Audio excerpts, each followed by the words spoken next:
জানেন দীর্ঘদিন থেকে এই প্রতিষ্ঠানটি অবহেলিত পড়ে আছে। বিগত সরকারের 15 বছর সহ 17 বছর এই প্রতিষ্ঠানটি এমপিওভুক্ত হয়নি এবং স্বাভাবিক যে কার্যক্রম রয়েছে সেই স্বাভাবিক কার্যক্রম ব্যাহত হচ্ছে। আমি আশা করব যে মানুষগুলা দীর্ঘদিন সংগ্রাম করে এই প্রতিষ্ঠানটিকে পরিচালিত করছেন, 5 জন শিক্ষকের সমন্বয়ে এই শিক্ষক মণ্ডলীদের মুখের দিকে তাকিয়ে, আমাদের এলাকাবাসীর মুখের দিকে তাকিয়ে আপনি এই শিক্ষা প্রতিষ্ঠানকে সর্বপ্রথমে এমপিওভুক্তকরণের মধ্যে নিয়ে আসবেন, এটা আপনার কাছে আমার প্রত্যাশা থাকবে।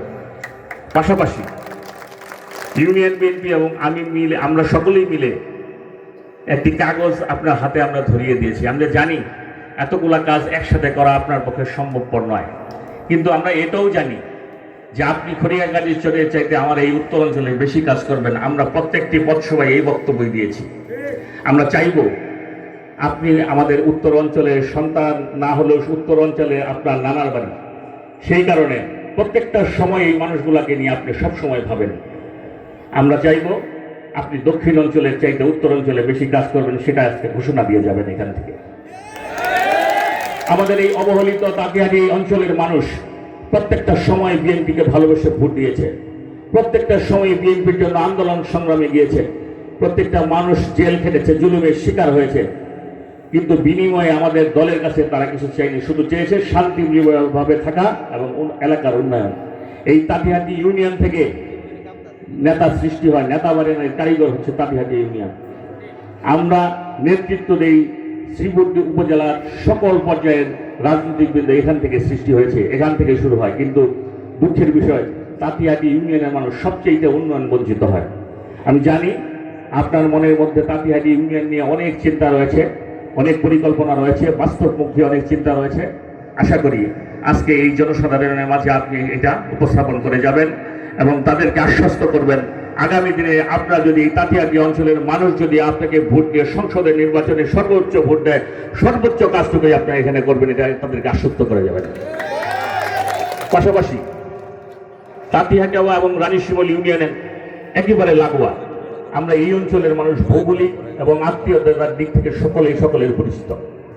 এই অঞ্চলের মানুষ যেমন ধর্মবীর তেমনি জাতীয়তাবাদী দল প্রেমী এবং মুক্তিযুদ্ধের পক্ষের মানুষ।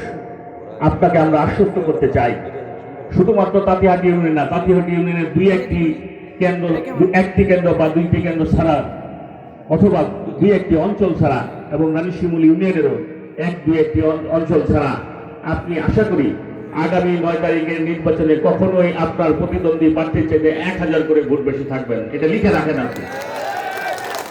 আমরা পর্যায়ক্রমে প্রত্যেকটা গ্রামে গিয়েছি, এই 2 অঞ্চলের মানুষ আমরা যৌথভাবেও অনেক জায়গায় মিটিং করেছি। আমার কাছে সেই ধারণা প্রকাশ হয়েছে, আপনি যেদিন আমাকে এই অঞ্চলের 2টি ইউনিয়নকে দক্ষিণ অঞ্চল থেকে আমাকে নিয়ে এসে উত্তর অঞ্চলের 2টি ইউনিয়নের দায়িত্ব দিয়েছিলেন, আমি প্রত্যেকটা মানুষের সাথে, প্রত্যেকটা অঙ্গ সংগঠনের সাথে মিশে কাজ করার চেষ্টা করেছি। আমি যে তাদের মধ্যে আবেগ দেখেছি, কাজ করার মধ্যে যে স্পিরিট দেখেছি, যে অনুভূতি দেখেছি, আপনার চাইতে দক্ষিণ অঞ্চলের চাইতে ভোট বেশি দেওয়ার জন্য যে কারিগরি দক্ষতা দেখেছি, কর্মীদের যে রাত দিন জেগে থেকে যেভাবে কাজ করছে, আমার বিশ্বাস একটা ভোটও আমাদের প্রতিদ্বন্দ্বী প্রার্থী আমাদের চাইতে বেশি পাবে না। আপনি এটা বিশ্বাস রাখতে পারেন। আমরা আপনাকে কখনো এই অঞ্চলের মানুষ মনে করি না যে এটা মনে করি, আমরা সবসময় আমরা এই অঞ্চলের মানুষ মনে করি। আপনি এই অঞ্চলের জন্য অনেক কিছু করেছেন। আপনি দক্ষিণ সাতকাগড়ার ভোটারদের সুবিধার্থে কেন্দ্র করে দিয়েছেন, আপনি এই এলাকার স্কুল কলেজের উন্নয়ন করেছেন, আপনি এই তাঁতিহাটি অঞ্চলের 9 নম্বর ওয়ার্ডের 7.5 কিলো বিদ্যুতায়ন করেছিলেন, এমপি যখন ছিলেন 7.5 কিলো সেই পরিমাণ 9 নম্বর ওয়ার্ডের রানীশিমল ইউনিয়নে করেছিলেন। প্রত্যেকটি মাস্টার আপনি মসজিদের উন্নয়ন করেছিলেন, ভরপুর স্কুলের উন্নয়ন করেছিলেন, মাদ্রাসার উন্নয়ন করেছিলেন, রানীশিমল নিম্ন মাধ্যমিক বিদ্যালয়কে আপনি এমপিওভুক্ত করে দিয়েছিলেন। প্রত্যেকটা কাজ আমাদের মনে আছে, আমরা ছোট থাকলেও সব জায়গায় আপনার উন্নয়নের ছোঁয়া রয়েছে। 17টি বছর প্রত্যেকটা মানুষ যেমন কষ্ট করেছে, ঠিক তেমনি ভাবে আপনিও কষ্ট করেছেন, কিন্তু একদিনের জন্য আমার এই উত্তর অঞ্চলের মানুষের আপনি কি ভুলেননি, সবসময় মনে রেখেছেন। সেই জন্য আমরা কৃতজ্ঞতার শৃঙ্খলে আপনার কাছে আবদ্ধ। আশা করি আপনি সবসময় আমাদেরকে মনে রাখবেন, এটাই আমাদের বিশ্বাস।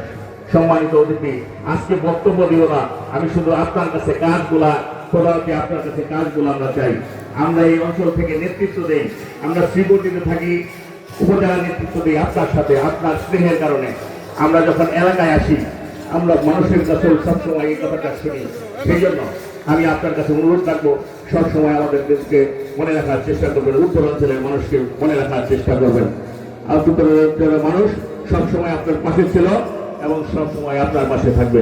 সেই জন্য সকলকে আগামী দিনে আপনার পক্ষে ভোট দেওয়ার আহ্বান জানিয়ে, 9 তারিখে ধানের শীষের পক্ষে ভোট দেওয়ার আহ্বান জানিয়ে এবং জাতীয়তাবাদী দলের পক্ষে ভোট দেওয়ার আহ্বান জানিয়ে আমি আমার কথা শেষ করছি। আল্লাহ হাফেজ। বাংলাদেশ জিন্দাবাদ, বাংলাদেশ জাতীয়তাবাদী দল জিন্দাবাদ, আগামী দিনের সংসদ সদস্য মাহমুদুল্লাহ গোবেল সাহেব জিন্দাবাদ। সম্মানিত নেতৃবৃন্দ,